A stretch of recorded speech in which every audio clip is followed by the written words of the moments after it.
If you like masterpieces like Saving Private Ryan and 1917, you will love All Quiet on the Western Front. This film is currently streaming on Netflix. It is a masterpiece, and even if you don't like war films, it's bigger than a war film.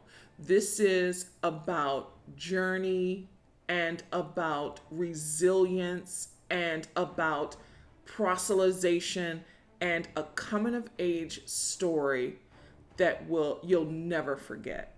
Here's my review of All Quiet on the Western Front. As the Oscar race heats up, we're beginning to get a real sense of which films will dominate the 95 Academy Awards, at least in nominations.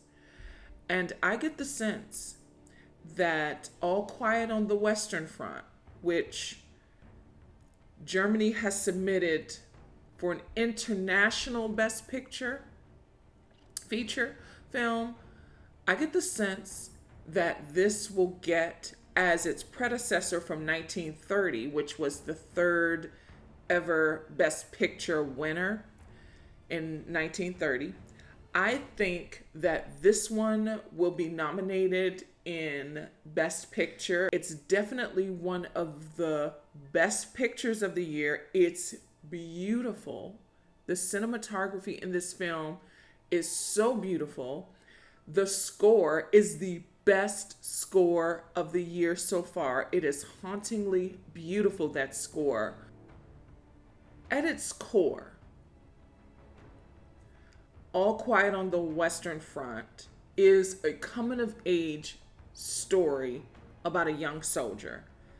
Now, this soldier, Paul, is in high school, and he and his friends listen to these speeches that really indoctrinate them or fire them up really into volunteering for World War I, joining Germany's army in World War I. And as the story unfolds, we see how they grow into men, really, how they grow into men and become proselytized, really, into sacrificing their lives, their youth, for a war they know nothing about. What I love most about this film is the stark contrast of how these soldiers are putting their lives on the front lines for this war they really don't understand, while the leaders are in the comforts of their homes, their palaces, their residence. They're on train and first class, like they're enjoying the comforts of life and excess, and are making these decisions over land, really, these decisions for these soldiers who are sacrificing their lives. And it's as if they just don't care, and it's all for land. And they're so removed from the battlefield, and by that I mean they're so removed about how bloody it is. And director Edward Berger does a fantastic job showing the remnants of war. The cinematography is so beautiful. These gray hues and this green and the white snow. I mean, it's such a beautiful film. The Northman is still my favorite film of the year, but this is neck and neck with it. And I think this film, because of how much of a masterpiece it is visually, it should be seen on the big screen. This should have had a wide theatrical release. Now, I streamed this on Netflix. It is in German with English subtitles and overdubbing.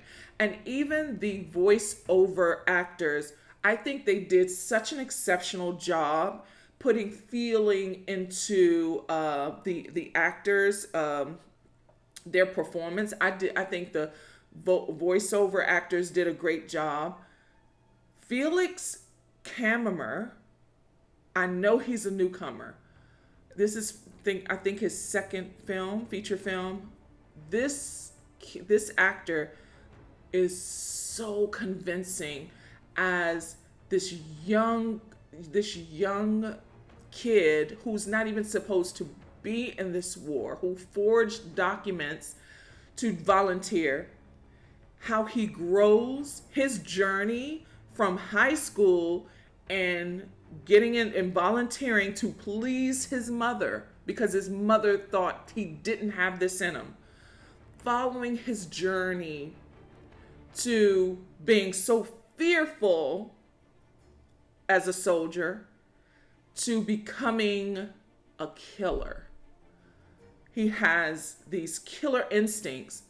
And even when the war is over and his commander doesn't want it to be over, the last 15 minutes of his journey, wow, you have to see this movie. This movie is so exceptional. This film is worth your time and is streaming on Netflix right now.